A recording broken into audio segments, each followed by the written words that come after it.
Hi guys, welcome back to நம்ம channel. நம்ம சேனலை நீங்கள் ஃபர்ஸ்ட் டைம் பார்க்குறீங்கன்னா நம்மளோட சேனலை மறக்காமல் லைக், ஷேர் அண்ட் சப்ஸ்கிரைப் பண்ணிக்கோங்க. திடீர்னு பார்த்தீங்கன்னா இந்த எபிசோடு உங்களுக்கு புரியாது. இதுக்கு முன்னாடி இருக்க எபிசோட்ஸ் பார்த்துட்டு வாங்க. நிறைய பேர் வந்து கமெண்ட்டில் கேட்குறத தாண்டி திட்ட ஆரம்பிச்சிட்டிங்க. ஒரு மாதத்துக்கு ஒரு லவ் ஸ்டோரி போடுங்க, விளங்கிரும், புரிஞ்சிரும். இதுங்களோட ஸ்டோரி கேட்கணுமா? ஆக்சுவலாக எங்களுக்கும் வந்து போடணுன்னு தான் இருக்கும். இப்போ யாருக்காவது வந்து போட வேணாம் அப்படின்னு இருக்குமா? கிடையாது.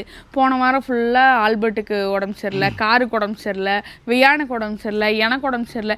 எங்கள் குடும்பத்தில் இருக்க அனைத்து உறுப்பினர்களுக்கும் உடம்பு சரியில்லாமல் போனால் நாங்கள் எப்படி வீடியோ போடுறது? இல்லை, கொஞ்சம் கொஞ்சமாக பிரச்சனை இருந்துச்சு. எங்களால் ஃபுல் வீடியோ எடுக்கவே முடியல. ஸோ அதனால தான் வந்து லேட் ஆகிடுச்சு. எங்களை ஏதோ ஒரு சக்தி தடுக்குதுன்னு நினைக்கிறேன். அந்த சக்தி எதிர்த்துட்டு நாங்கள் வீடியோ எடுக்க ட்ரை பண்ணிகிட்ருக்கோம். எங்கே விட்டுருந்தோம் அப்படின்னா, ஆக்சுவலாக பிஸ்னஸ் பண்ணலாம், ஜாப் வந்து குவிட் பண்ணிட்டு பிஸ்னஸ் பண்ணலாம் அப்படின்னு சொல்லி ஒரு ஸ்டெப் எடுக்கலாம்னு சொல்லி வச்சுருந்தோம். ஏன்னா ஜாப்லேயே கொஞ்சம் பிரச்சனை இருந்துச்சு எனக்கு. அதை சொல்லியிருந்தோம் போன வீடியோலேயே. அப்போ அடுத்தவங்ககிட்ட வேலை செஞ்சால் என்னைக்குனாலுமே இதே நிலைமை தான் அப்படின்னு சொல்லிட்டு நம்ம வந்து இண்டிவிஜுவலாக எதாவது பண்ணலாம் அப்படின்னு சொல்லும்போது எங்களுக்கு வந்து நாங்கள் தேடிட்டே இருந்தோம். என்னடா பிஸ்னஸ் பண்ணலாம், நம்மளுக்கு எதுலடா நாலேஜ் இருக்குது அப்படின்னு சொல்லிட்டு. எங்கள் ஏரியா வந்து கொஞ்சம் காலேஜ் நிறையா இருக்குது ஏரியா. அப்போ வந்து நான் ஆல்பர்ட் கிட்ட சொன்னேன், எங்ககிட்ட இன்வெஸ்ட்மெண்ட் அப்படின்னா மொத்தமாகவே என்னோடய ஜுவல்ஸு அதெல்லாம் வச்சோன்னா ஒரு 2 லட்ச ரூபா ரெடி பண்ண முடியும். ஸோ அந்த 2 லட்ச ரூபாவில் என்னடா பிஸ்னஸ் பண்ண முடியும் அப்படின்னு யோசிச்சுட்டு இருக்கும்போது காலேஜ் நிறையா இருக்குது அப்படின்னா ஸ்டேஷ்னரி, ஜெராக்ஸு, ஸ்டேஷ்னரி ஷாப் போடலாம், அந்த மாதிரிலாம் பண்ணலாம். எப்படியும் குழந்தைங்க காலேஜ் பசங்கள்லாம் பிரிண்ட் அவுட்டு, ப்ராஜெக்ட்டு அதுக்கெல்லாம் இருக்கும். அப்புறம் போய் ஒருத்தங்கிட்ட கற்றுக் கொடுக்குறீங்களான்னு கேட்டோம். அதெல்லாம் முடியாது அப்படின்னு சொல்லிட்டாங்க. அதனால நாங்கள் வந்துட்டு சரி இதில் ரிஸ்க் எடுத்து இறங்கிடுவோம், என்னத்தை போய் பார்த்துறது அப்படின்னு சொல்லி யோசிச்சுட்டு இருந்தோம். அப்புறம் கடையெல்லாம் தேடிட்டு இருந்தோம். அப்புறம் வந்துட்டு அது எங்களுக்கு செட் ஆகலை. சரி ஓகே, பேக்கரி நம்ம வந்து எப்படினாலுமே மக்கள் கூட்டம் இருக்குள்ள, நல்ல குவாலிட்டியாக கொடுத்துட்டோன்னா இந்த ஆப்ஷன் வச்சுருந்தோம். பேக்கரி போடலாமா இல்லைன்னா ஸ்டேஷ்னரி ஷாப், ஜெராக்ஸ் மாதிரி அதாவது ஜெராக்ஸ் கடை போடலாமா அப்படின்னு சொல்லி 2 ஆப்ஷன் வச்சுருந்தோம். தேடிகிட்டே இருந்தோம் எதில் வந்து நம்ம எடுக்க முடியும் அப்படிங்கிற மாதிரி. ஏன்னா ஒருத்தர் பிஸ்னஸ் ஸ்டார்ட் பண்ணுறான் அப்படின்னா அவன் லாபமாக அவன் சர்வைவ் ஆகணும் அதை வச்சு. ஸோ அந்த மாதிரிலாம் யோசிப்போம்ல. அந்த மாதிரிலாம் 2 பேரும் பேசிக்கிட்டோம், நல்லா பிளான் போட்டோம். கடைசியில் ஜெராக்ஸ்க்கு வந்து விட்டுட்டோம். அது வந்து நிறைய கற்றுக்கணும், மிஷின்ஸ் இன்வெஸ்ட் பண்ணணும். ஸோ அந்த மிஷினில் வந்து எங்களுக்கு ப்ராப்பராக ஒரு 100 பிரிண்ட் அவுட் வந்து எடுக்க சொல்கிறாங்க அப்படின்னா எங்களுக்கு பண்ண தெரியும்ல. கற்றுக்கலாம், அது பெரிய விஷயம். ஆனால் அந்த மிஷினோட காஸ்ட்டே 1 லட்சம் 2 லட்சம் அந்த மாதிரி வந்துடும். ஸோ கொஞ்சம் நல்லா வாங்கி போடணும், 2-3 மிஷினாக வாங்கி போடணும். இந்த மாதிரிலாம் நிறைய யோசித்தோம். சரி கடைசியில் சரி இப்போதைக்கு அதை விட்டுருவோம், ட்ராப் பண்ணிடலாம் சொல்லி பேக்கரிக்கு ட்ரை பண்ணலாம் அப்படின்னு சொல்லி யோசித்தோம். டீ ஆத்துறதுக்குலாம் கற்றுக்கலாம் போய் என்ன. சரி அதுக்கப்புறம் ஒரு மாஸ்டரும் வச்சுக்கலாம், கொஞ்சம் நாளைக்கு எக்ஸ்பீரியன்ஸ் ஆகட்டும், அது பெரிய விஷயம் கிடையாதுல்ல நம்ம அப்படின்னு சொல்லி அந்த கடையை தேட ஆரம்பித்தோம். தேடிட்டு ஃபஸ்ட்டு லீஸுக்கு ஒரு பேக்கரி வந்து கிடச்சிது. லீஸுக்கு எடுத்துடலாம். ஒரு 2.5 லட்சம் 3 லட்சம் சொன்னாங்கன்னு நினைக்கிறேன் 2020. அப்போ வந்து சரி ஓகே கொஞ்சம் ரெடி பண்ணிடலாம் அப்படின்னு சொல்லிட்டு என்னோடய ஜுவல்ஸு, அப்புறம் வந்து என்னோடய மாமாவும் கொஞ்சம் காசு கொடுக்குறேன்னு சொல்லியிருந்தாங்க. சரி எல்லாத்தையும் வச்சு நம்ம பண்ணிடலாம் அப்படிங்கிற மாதிரி நாங்கள் டிசைட் பண்ணிகிட்டு இருக்கும்போது ஏதோ ஒரு இன்டியூஷன் வந்து ப்ராப்பராக போகலன்னா என்ன ஆகும் அப்படிங்கிற ஒரு தாட் இருந்துகிட்டே இருந்துச்சு. அப்போ வந்து நான் சொன்னேன், ஆல்பர்ட் கொஞ்ச நாள் ஹோல்ட் பண்ணலாம், ஆல்பர்ட் உன்னோட செட்டில்மெண்ட் காசு எல்லாமே வந்துட்டு கொஞ்ச நாள் ஹோல்ட் பண்ணலாம் அப்படின்னு நாங்கள் சொல்லிவிட்டு நாங்கள் இந்த டெசிஷனை வந்து டிசம்பரில் எடுக்கிறோம். மார்ச்சில் லாக்டவுன் போட்டுட்டாங்க. Everything happens for a reason. எல்லாத்துக்குமே அதான் சொல்லுவேன். மார்ச்சில் இல்லை, அதுக்கு முன்னாடி எங்களுக்கு தெரிய வந்துருச்சு இது வந்து ஏதோ பிரச்சனையாக போயிட்டு இருக்குது, கொரோனா இந்தியாவுக்குள்ளே பரவிட்டு இருக்குது, இந்த மாதிரி நியூஸ்லாம் வந்துட்டு இருக்குது. ஆனால் எதிர்பார்க்க எல்லாருமே கணிச்சு சொல்லிட்டு இருந்தாங்கல்ல, லாக்டவுன் வரும், இப்படி வரும், அப்படி வரும்னு. அந்த நியூஸ்லாம் பார்க்கும்போது எங்ககிட்ட எவ்வளோ காசு இருந்துச்சுன்னா அந்த பிஸ்னஸ் ஸ்டார்ட் பண்ணுற காசு மட்டும்தான் இருந்துச்சு. அந்த 6 மாதம் லாக்டவுன் வந்து கண்டினியூ நாங்கள் வந்து லீஸுக்கு எடுத்திருந்தோம் அப்படின்னா அந்த 6 மாதம் லாக்டவுனுக்கு அப்புறம் போயிருக்கும், நகையெல்லாம் போயிருக்கும், தலையில துண்டை போட்டு உட்காந்துருக்கும். அந்த 6 மாதம் லாக்டவுனுக்கு அப்புறம் எங்களால் சர்வை பண்ணியிருக்கவே முடியாது. ஏன்னா ரொட்டேஷன் வந்து நாங்கள் அதுலேருந்து காசு எடுத்து போடணுங்கிற மாதிரி தான் யோசிச்சிருந்தோம்.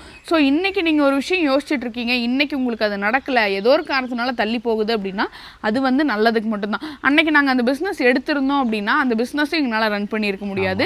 நாங்கள் நகை அடகு வச்சதையும் எங்களால் மீட்டிருக்க முடியாது. நாங்கள் ஒருத்தங்கிட்ட கடன் வாங்குறோம் அப்படின்னா அவங்களுக்கு நாங்கள் திருப்பி கொடுத்துருக்கணும், அவங்களுக்கு எங்களால் கொடுத்துருக்க முடியாது. நாங்கள் இது அவங்களுக்கு ஆன்சரபிளாக இருக்கணும். நம்ம இது எல்லாத்துலேயுமே நாங்கள் மாட்டியிருப்போம். ஸோ கடவுள் புண்ணியத்தில் வந்துட்டு இப்போ வந்து நீ ஜாப் போயிட்டு தான் இருந்தா, ஸோ மேனேஜ் பண்ணிக்கலாம், ஃபேமிலி வந்து மேனேஜ் பண்ணிக்கலாம். அந்த டைமில் வந்துட்டு கெட்டதுலேயும் ஒரு நல்லதுங்கிற மாதிரி எனக்கு ஒரு 6,000 இன்க்ரிமெண்ட் போட்டாங்க. எந்த கம்பெனியுமே பண்ண மாட்டாங்க. கிட்டத்தட்ட என்னோட சேலரியில் 44% இன்க்ரிமெண்ட் போட்டாங்க. நான் இப்போயும் சொல்கிறேன், நான் ஒர்க் பண்ண ஒன் ஆஃப் த பெஸ்ட் ஆர்கனைசேஷன்னா அவங்க தான். இப்பயும் வந்து என்னை திருப்பி வேலைக்கு விட்டாங்கன்னா நான் ஓடிடுவேன். அந்த மாதிரி ஒரு ஆர்கனைசேஷன். ஸ்டாஃப்ஸோட பர்த்டேக்கு வந்து கிஃப்ட் கார்டு கொடுப்பாங்க, நிறைய பண்ணுவாங்க அந்த கம்பெனி. ஆனால் நான் கடைசியாக ஒர்க் பண்ண, இப்போ நான் ப்ரெக்னென்ட் ஆகிறதுக்கு முன்னாடி ஒர்க் பண்ண ஒரு கம்பெனி தான் நான் ஒர்க் பண்ணதுலே கேவலமான கம்பெனி. அந்த மாதிரி ஒர்க்குன்னு போகும்போது நம்மளுக்கு குட் எக்ஸ்பீரியன்ஸ். எனக்கு வந்து 6,000 ரூபா என்னோட சேலரி. நான் 12 வாங்கிட்டு இருந்தேன், 18 வாங்குற மாதிரி இன்க்ரிமெண்ட் போட்டாங்க. அப்போ ரொம்பவே எங்கள் 2 பேத்துக்கு பயங்கர சப்போர்ட்டாக இருந்துச்சு. ஏன்னா அப்போ என்கிட்ட ஜாப் இல்லை எனக்கு. ஸோ கரெக்டாக ரிசைன் பண்ணி வச்சுருந்தேன். இவ்வளோ வேலைக்கு போயிட்டுருக்கா, அவளுக்கு இன்க்ரிமெண்ட். அப்போ வந்து எங்களுக்கு அப்பா ஏதோ இந்த அள்ளி பூத்த மாதிரின்னு சொல்லுவாங்கல்ல, அந்த மாதிரி எங்களுக்குள்ள அவ்வளோ ஒரு ஹாப்பினஸ். ஆல்பர்ட் சர்வைவ் ஆயிடலாம், நீ என்னன்னாலும் ஓகே நீ பண்ணு. ஆனால் ஆல்பர்ட்டுக்கு வந்து அந்த பாஸ்ட் ஒர்க் எக்ஸ்பீரியன்ஸில் ஒன்று இருந்துகிட்டே இருந்துச்சு மண்டக்குள்ளே. நான் மறுபடியும் போய் இன்னொருத்தங்க கிட்ட வேலை செய்ய மாட்டேன், என்னன்னாலும் நான் உங்களுக்கு கை கட்டி பதில் சொல்லணும் அப்படிங்கிற. நான் சொன்னேன், சரி உனக்கு நம்மகிட்ட இன்வெஸ்ட்மெண்ட் இல்லை, ஆனால் உனக்கு தோன்றதை பண்ணு அப்படிங்கும்போது ஆல்பர்ட் தான் ஆக்சுவலாக ஃபஸ்ட்டு யூடியூப் சேனல் வந்து ஸ்டார்ட் பண்ணி இது பண்ணிவிட்டு ரெகுலராக கன்சிஸ்டண்ட்டாக வீடியோ போட்டாங்க. Like inspiring stories, motivational tax, அதுக்கப்புறம் மோட்டிவேஷ்னல் ட்ரூ ஸ்டோரி அந்த மாதிரி பண்ணிட்டு இருந்தாங்க. ரிஷிபீடியா வந்து அவங்களுக்கு ரொம்ப பிடிக்கும். ஸோ அந்த இன்ஸ்பயர் பண்ணி ஆமாம் அந்த மாதிரி இன்ஸ்பயர் பண்ணி போட்டுட்டு இருந்தாங்க. நான் சொன்னேன், நான் பார்த்துக்கிறேன் ஆல்பர்ட் ஃபேமிலியை, நீ பண்ணு அப்படிங்கும்போது லாக்டவுன். அடுத்து 3 மாதம் வேலை இல்லை. என்னடா பண்ணுறேன், எங்களுக்கு பெரிய சேவிங்ஸ் அப்படின்னு கிடையாது. நாங்கள் மொத்தமாகவே எங்களோட செட்டில்மெண்ட் காசு அது இதுன்னெலாம் சேர்த்து ஒரு 1 lakh கிட்ட வச்சுருப்போம். நாங்கள் ஒரு விஷயத்தில் தெளிவாக இருந்தோம், அதில் கை வைக்க வேணாம், அது ஒரு அவசரத்துக்கு என்றைக்குனாலும் தேவைப்படும், இருக்கட்டும் அப்படின்னு சொல்லிட்டு அது எஃப்டியில் போட்டோம் பேங்க்கில். அந்த டைம் பேங்க்கு ஒர்க்கிங் கிடையாது. அதனால 3 மாதம் என்னோட கம்பெனி வந்து அதான் சொன்ன பார்த்தீங்களா, ஒரு 6,000 ரூபா ஹைக் கொடுத்த கம்பெனி. யாராக இருந்தாலும் லாஸ்ட்டில் போகும்போது ஒர்க்கர்ஸை வந்து மேனேஜ் பண்ண முடியாதுல்ல. 33% தான் சேலரி கொடுத்தாங்க. அதாவது வெறும் 5,200 ரூபா சேலரி மந்த்லி கிரெடிட் ஆகுது. அப்போ லாக்டவுன் இருக்கும்போது அவ்வளோதான் சம்பளம் காசு வந்துட்டு இருந்துச்சு. அப்புறம் எங்கள்கிட்ட கொஞ்சம் சேவிங்ஸ் என்னோட இதெல்லாம் இருந்துச்சு. ஸோ மேனேஜ் பண்ணிட்டோம், பிரச்சனை இல்லாமல் போயிட்டு. அப்போ வந்து என்னென்னா ஒரு இஷ்யூ போயிட்டு இருந்துச்சு எங்கள் வீட்டில். என்ன அப்படின்னா, நாங்கள் தான் வந்துட்டு வீட்டுக்கு கொஞ்சம் திங்ஸ் வாங்கி, நான் வந்து கிராசரி வாங்கினேன் அப்படின்னா என்னோட மாமியார் வந்து வெஜிடபிள்ஸ் வாங்குவாங்க, அவங்க வெஜிடபிள்ஸ் அவங்க கிராசரி வாங்கினாங்கன்னா நாங்கள் வெஜிடபிள்ஸ் வாங்குவோம். அந்த மாதிரி பண்ணி அப்படியே ரன் பண்ணிகிட்டு இருந்தோம். அப்புறம் தான் வந்துட்டு ஒரு நாள் வந்து அது ஆக்சுவலாக ஆல்பர்ட் போட்டுட்டு இருந்தது வியூஸ் இருக்கும், ஆனால் ரொம்ப ஜாஸ்தி அப்படிலாம் கிடையாது. நார்மலாக ஒரு 100 வியூ போனாலே எங்களுக்கு அதிசயம். பொண்ணுங்களுக்கு சப்போர்ட் பண்ணுறதுக்கு சோசியல் மீடியா எல்லாம் குதிச்சு ஓடி வருவாங்க, பசங்களுக்கு சப்போர்ட்டே கிடைக்காது. அந்த மாதிரி கிடைக்காதில்ல, தொடர்ந்து பண்ணிகிட்டே இருந்தால் தான் கிடைக்கும். எங்களுக்கு ஒரு லெவலுக்கு மேலே என்னால் பண்ண முடியல. அப்புறம் நாங்கள் கப்புள் கண்டென்ட் வந்து போட ஆரம்பிச்சிட்டோம். அப்போவே சொல்லிட்டுருந்தேன், இவன் இடையில வந்து காமெடியாக பேசுவோம், எனக்கு ரொம்ப பிடிக்கும், சிரிச்சிட்டு இருப்பேன். அப்போ ஏன் அதை கண்டென்ட் ஆகக்கூடாது அப்படின்னு சொல்லி நான் அந்த மாதிரி நீ ஃபன்னியாகவே பேசு. அப்போ நாங்கள் கப்பிள் சேலஞ்சஸ் மாதிரிலாம் பண்ண ஆரம்பித்தோம். ஆனால் இத்தனை பிரச்சனை போயிட்டு இருக்கும்போது எங்கள் லைஃப்பில் நாங்கள் போய் யார்கிட்டையுமே நாங்கள் கஷ்டப்படுறோம், எங்களுக்கு வந்து காசு இல்லை, கொஞ்சம் கொடுங்க, நாங்கள் திருப்பி கொடுத்துட்றோம், அந்த மாதிரி நாங்கள் யார்கிட்டையுமே கடன் கேட்டதில்லை. ஃபினான்ஷியல் ஹெல்ப் ஆர் சப்போர்ட் அப்படின்னு சொல்லி நாங்கள் யார்கிட்டையுமே போய் நின்னதில்லை. இப்படி இருக்க பட்சத்தில் இவங்களோட அம்மாவோட சிஸ்டர் அவங்க வந்துட்டு தூத்துக்குடியில் இருக்காங்க. அவங்க வந்து ஃபோன் பண்ணுறாங்க ஒரு நாள் ஈவினிங் வந்து அம்மா வந்து சொல்லிட்டாங்க, அவன் வந்து வேலைக்கு போகாமல் வீட்லேயே இருக்கிறான், வெட்டியாக சுற்றிட்டு இருக்கிறான். Maybe the relatives or whoever இந்த வீடியோவை வந்து க்ளோஸ் சர்க்கிளில் இருக்கவங்க பார்க்குறீங்க அப்படின்னா இந்த ஒரு 1 minute வந்து அவங்களுக்காக நான் சொல்கிறேன். நாங்கள் வேலைக்கு போகிறோம் போகலை, நாங்கள் சம்பாதிக்கல, பட் உங்ககிட்ட யார்கிட்டையுமே வந்து நாங்கள் சோறு போடுங்கன்னு கேட்கல, உங்கள் யார்கிட்டையுமே வந்து நாங்கள் காசு கொடுங்கன்னு கேட்கல. எங்களோட தேவைக்கு தேவையான அளவுக்கு நாங்கள் சம்பாதிக்கிறோம், அதை வச்சு நாங்கள் ஹாப்பியாக இருக்கிறோம். அப்படியும் மீறி உங்களுக்கு பிரச்சனை அப்படின்னா that's your problem, I think so.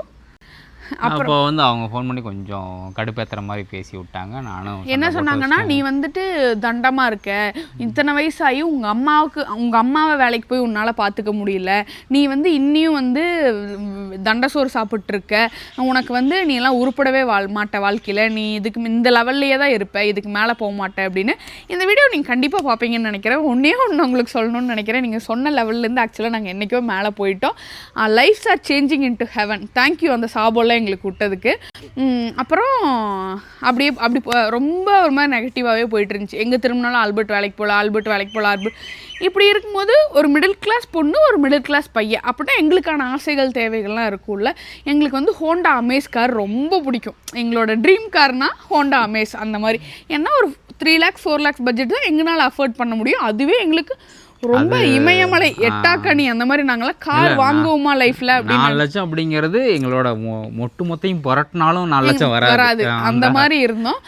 அப்போ வந்து அந்த அந்த அந்த கார் வாங்கிட்டோன்னா எங்கள் வாழ்க்கையில் நாங்கள் ஜெயிச்சிட்டோம் அப்படிங்கிற மாதிரி இருந்துச்சு. ஒரு நாள் போய் எங்கள் அப்பாட்ட சொல்கிறோம், ரோட்டில் போயிட்டு இருக்கும்போது அந்த அமேஸ் காரை பார்த்துட்டு இவ சொல்லியிருக்கிறா, அது மாதிரி இப்போ இந்த கார் தான் வாங்கலான் இருக்கிறோம், கண்டிப்பாக ஒரு நாள் இந்த கார் வாங்குவோம் அப்படின்னு.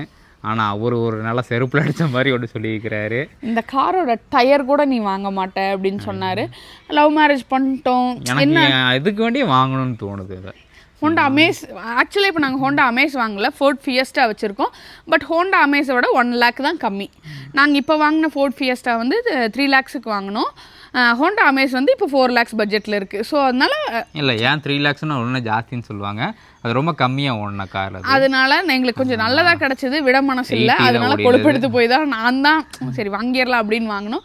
ஏன்னா அப்போ வந்து எங்களுக்கு வாங்கிடணும், குழந்தை டெங்கு வந்துருந்துச்சு, குழந்தை கஷ்டப்படுறானே, நல்லா குழந்தைக்கு வேண்டி தான் வாங்கணும். ஆக்சுவலாக எப்படி கார் வாங்கணும் அப்படின்னா என்னோட சிபிஆர் விற்றுட்டோம்.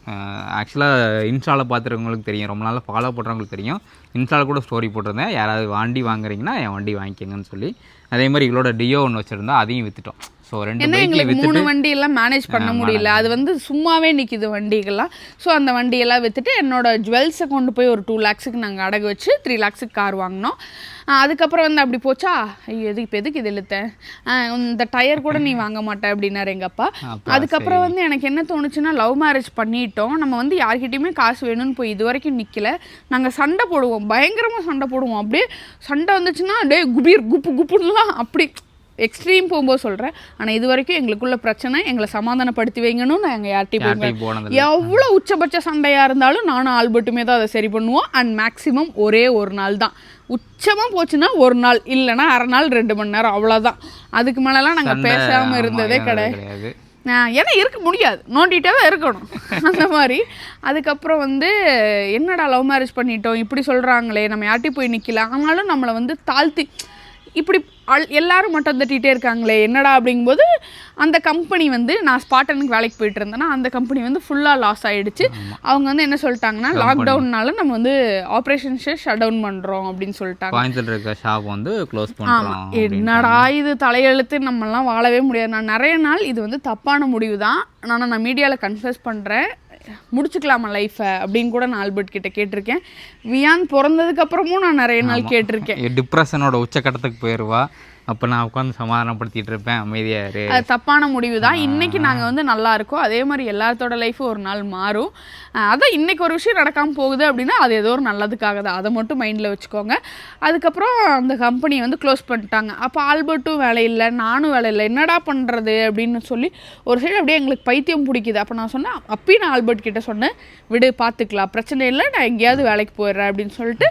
அதுக்கப்புறம் நான் வேலை தேடிகிட்டே இருக்கும்போது எனக்கு முதல்ல காலேஜ் எக்ஸ்பீரியன்ஸ் இருந்ததுனால இன்னொரு காலேஜில் வந்து எனக்கு ஒர்க் கிடச்சிது. அண்ட் அங்கே ஒர்க் பண்ணுற பிரின்சிபல் வந்து எல்லாருமே சொல்கிறது என்னென்னா, அவன் தப்பானவன், அவனுக்கு அட்ஜஸ்ட் பண்ணி போனீங்க அப்படின்னா அவன் இருந்துப்பா, இல்லை அப்படின்னா வேலையை விட்டு தூக்கிடுவான், இந்த மாதிரிலாம் பிரச்சனை போயிட்டுருக்கு. என்னடா ஆனால் நான் முதல்ல வாங்கிட்டு இருந்த சேலரி 18,000, மறுபடியும் நான் 12,000 சேலரிக்கு போக வேண்டிய ஒரு சுச்சுவேஷன். சரி என்னடா இது மறுபடியும் இப்படி ஆகுதே லைஃபு. அதுக்கப்புறம் அந்த காலேஜில் ஒரு 3 மாதத்துக்கு மேலே என்னால் சர்வை பண்ண முடியல, நான் குவிட் பண்ணிவிட்டேன். அப்புறம் ஆல்பர்ட் வந்து ஒரு ஒர்க் ஃப்ரம் ஹோம் ஜாப் மாதிரியே, ஏன்னா நான் வந்து எப்போ குவிட் பண்ணேன் அப்படின்னா ஜான்வரி பொங்கல் டைமில் நான் குவிட் பண்ணேன். மார்ச்சில் வந்து நான் கன்சீவ் ஆகிட்டேன். அவன் வந்து நேச்சுரலி கன்சீவ்டு பேபி. அப்போ வந்து சரி நம்மளோட ஃபினான்ஷியல் சர்வைவலுக்கு ஏதாவது வேணுமே அப்படிங்கும்போது ஆல்பர்ட்டுக்கு வந்து ஒரு 32 இயர்ஸ் ஆகிடுச்சு, ஒரு கரியர் கேப்பும் ஆயிடுச்சு. ஸோ எங்கே போனாலும் ஏன் கரியர் கேப்பு, ஏன் இவ்வளோ வயசு, என்ன ஒரு தப்பு அப்படின்னா, குடும்பத்துக்காக வேலைக்கு போக ஸ்டார்ட் பண்ணதில் ஒரு ப்ராப்பரான ஒரு ஃபீல்டு. இப்போது ஒரு மேனுஃபேக்சரிங் ஃபீல்டுனா ஆரம்பத்துலேருந்து நீங்கள் மேனுஃபேக்சரிங் ஃபீல்டை பிடிச்சிருந்தீங்கன்னா இப்போ மேனேஜர் ஆகிருக்கலாம். சர்வீஸு மேனுஃபேக்சரிங் மாற்றி இருந்ததுனால எல்லாருமே ஏன்ப்பா இப்படி இங்கே அங்கே தாவி இருக்க, ஏன் கரியர் கேப்பு அப்படிங்கும்போது நான் கூட சொன்னேன், என் ஒய்ஃபுக்கு உடம்பு சரியில்லை, கால் உடஞ்சிருச்சு, கை உடஞ்சிருச்சு, பார்த்துக்க யாரும் இல்லை, அதனாலன்னு கூட சொல்லு அப்படிங்கிற மாதிரிலாம் சொல்லியிருக்கேன். இல்லை அப்படின்னு சொல்லிட்டு ஓப்பனாக ஜென்யூனான காரணம் சொல்லும்போது ஒரு கம்பெனியில் வந்து ஜாப் கிடச்சிது. ரொம்ப கம்மியான சேலரி, நான் குடும்பத்தையே மேனேஜ் பண்ணுறதுக்கு பத்தாது அந்த மாதிரி ஒரு சேலரி. சரி எதுவுமே இல்லாமல் இருக்கிறதுக்கு இருக்கட்டுமே அப்படின்னு சொல்லிட்டு அந்த ஜாப் பார்க்க ஆரம்பித்தாங்க. மீன்வேல் நானும் ப்ரெக்னென்ட் ஆனேன். ப்ரெக்னன்சியில் தான் அவ்வளோ பிரச்சனைகள் எங்கள் லைஃப்பில். இப்போவும் வந்து நிறைய பேர் ஏமாணி 2வது குழந்தை இவ்வளோ நெகட்டிவாக பேசுகிறேன் அப்படின்னா, ஐ எம் ஹாப்பி. குழந்தை பிறந்ததுக்கப்புறம் அந்த குழந்தையை வளர்த்துறது, அந்த குழந்தையை பார்க்குறது, அதெல்லாமே எனக்கு ரொம்ப ஹாப்பி. ஆனால் அந்த ப்ரெக்னன்சி ஜேர்னியில் வந்து நான் அவ்வளோ ஒரு நெகட்டிவ் ஃபேஸ் பண்ணியிருக்கேன். அதனால எனக்கு ப்ரெக்னன்சி அப்படிங்கிறது கொஞ்சம் பயம். ஸோ என்னென்னலாம் ஆச்சு, எப்படி பிரச்சனையாச்சு, உயிர் போகிற அளவுக்கு போய் எப்படி நாங்கள் தப்பிச்சு, அதாவது நான் எப்படி தப்பிச்சு வந்தேன் எல்லாமே வந்து அடுத்த எபிசோடில் நாங்கள் போடுறோம். சீக்கிரமாக கண்டிப்பாக போட்டுறோம். இதை தான் ஒரு வாட்டி சொல்கிறோமா அப்படின்னு நீங்கள் தயவு செஞ்சு நினைக்காதீங்க. அதாவது விதி வலியது அப்படின்னு சொல்லுவாங்கள்ல, அந்த மாதிரி ஏதேதோ காரணங்கள்னால போஸ்ட்போன் ஆகுது. கண்டிப்பாக நாங்கள் முடிஞ்ச அளவுக்கு சீக்கிரமாக எடுத்து சீக்கிரமாக போஸ்ட் பண்ணிடுறோம். இந்த எபிசோடு உங்களுக்கு பிடிச்சிருந்துச்சுன்னா மறக்காமல் லைக், ஷேர் அண்ட் சப்ஸ்கிரைப் பண்ணிக்கோங்க. அடுத்த வீடியோவில் பார்க்கலாம். அது வரைக்கும்